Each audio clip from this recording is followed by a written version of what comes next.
Good morning. आज का अपना टॉपिक है अंतर्राष्ट्रीय व्यापार से हानियाँ।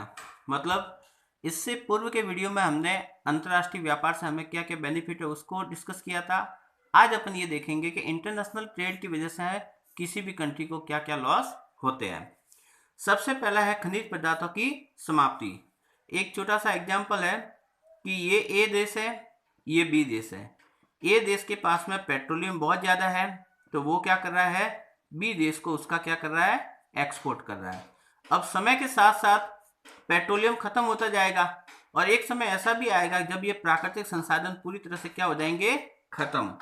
अब इसकी अर्थव्यवस्था, ए देश की अर्थव्यवस्था पूरी रूप से पेट्रोलियम पर डिपेंड हो गई थी और पेट्रोलियम उसके समाप्त हो गया। तो ऐसी स्थिति में अब ये देश पूरी तरह से पंगु बन जाएगा।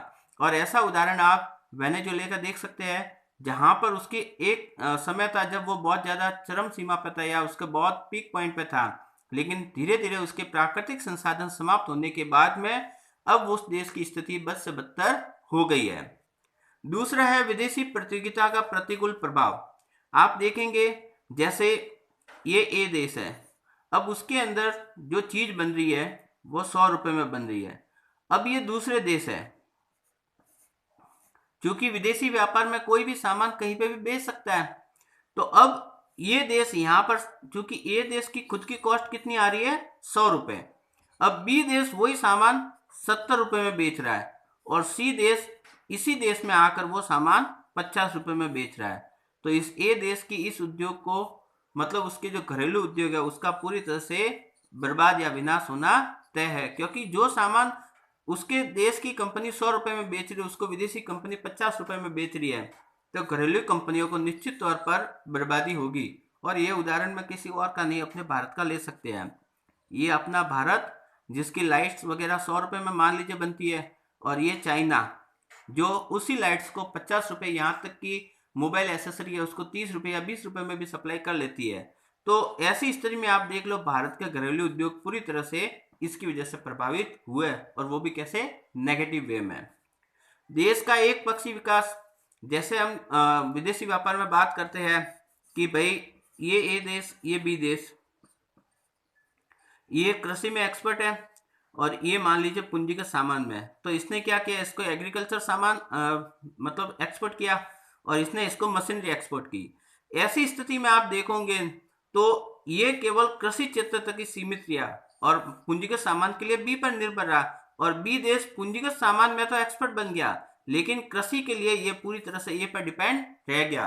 और इस चीज का नुकसान ये होता है कि भविष्य में जब भी इनके बीच में दुश्मनी होगी या किसी वजह से मन मुटाव हो गया, तो ऐसी स्थिति में इस देश को मशीनरी के लिए और इस देश को कृषि क्षेत्र के या अनाज के लिए पूरी तरह से अपने आप को असहाय महसूस करेंगे, क्योंकि ये उसमें कभी अपने आप पूरा विकास कर ही नहीं सके।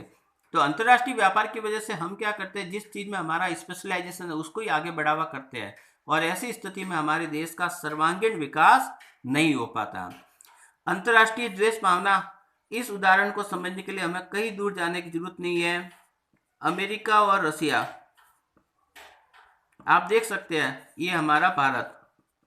अब अमेरिका ये अपने हथियार बेचना चाहता है, रूस हमें हथियार बेचना चाहता है, तो आपसी द्वेष भावना भी इसकी वजह से खूब ज्यादा बढ़ जाती है, क्योंकि सब अपने अपने स्वार्थ की वजह से देखते हैं और अपने स्वार्थ की पूर्ति करना चाहते हैं। राजनीतिक दास्ता, इसका उदाहरण भारतीय से अच्छा कोई समझ ही नहीं सकता। अंग्रेज केवल व्यापार करने आए थे और धीरे धीरे इस देश के मालिक बन गए। तो चूंकि एक कहावत भी है कि व्यापार के झंझट के तले राजनीतिक सत्ता चलती है, तो सबसे पहले व्यापार के लिए ही आए थे अंग्रेज, लेकिन धीरे धीरे आप देखिए उन्होंने पूरे भारत पर राज भी किया। तो ये इसका एक डिसएडवांटेज भी है कि अंतर्राष्ट्रीय व्यापार के कारण कहीं ना कहीं दूसरे देशों की राजनीतिक दखलबाजी भी अपने देश के अंदर बढ़ जाती है। भ्रष्टाचार को बढ़ावा, इस समय का सबसे जो हॉट इशू है अगस्ता वेस्टलैंड जो हेलीकॉप्टर सौदा हुआ, तो उसमें दलाली का मामला काफी ज्यादा प्रचलित है। तो अंतर्राष्ट्रीय व्यापार में कोई भी देश अपना सामान बेचने के लिए उस देश के प्रशासनिक अधिकारियों को भ्रष्ट करने की कोशिश भी करते हैं। बुरे सांस्कृतिक प्रभाव, आप इसको भारतीय समाज में भी अच्छे से देख सकते हैं। जो चीज़ें ऐसी चीज़ें जो भारतीय समाज या भारतीय दर्शन के हिसाब से कतई सही नहीं थी। जस्ट लाइक आप देख सकते हैं उनके अमेरिका या पश्चिमी हम राष्ट्रों का कह सकते हैं, तो उनके जो सामाजिक बुराइयाँ थी, उनको भारतीय समाज में भी हम देखने को मिल सकती है। हालाँकि आज के परिदृश्य में हम उनको फ्रीडम के नाम पर ले सकते हैं, लेकिन कहीं न कहीं वो सामाजिक बुराइयाँ भी व्यापार के साथ-साथ उस देश में आती है। जब एक देश से दूसरे देश में व्यापार जाता है तो उसके साथ सांस्कृतिक चीज़ें भी जाएगी। वो सांस्कृतिक चीज़ें अच्छी भी हो सकती है और बुरी भी हो सकती है। निश्चित तौर पर एक देश से दूसरे देश व्यापार होने पर सांस्कृतिक आदान प्रदान भी होता है, और हर बार जरूरी नहीं है कि जो सांस्कृतिक आदान प्रदान हो रहा है वो अच्छा ही हो। कई बार वो नेगेटिव भी होता है और जिसका खामियाजा पूरे समाज को भुगतना पड़ता है।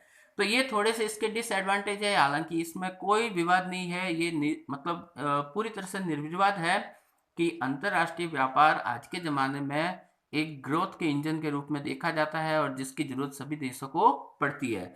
लेकिन इसकी कुछ सीमा है जिन्हें हमें ध्यान में रखना आवश्यक है। Thank you.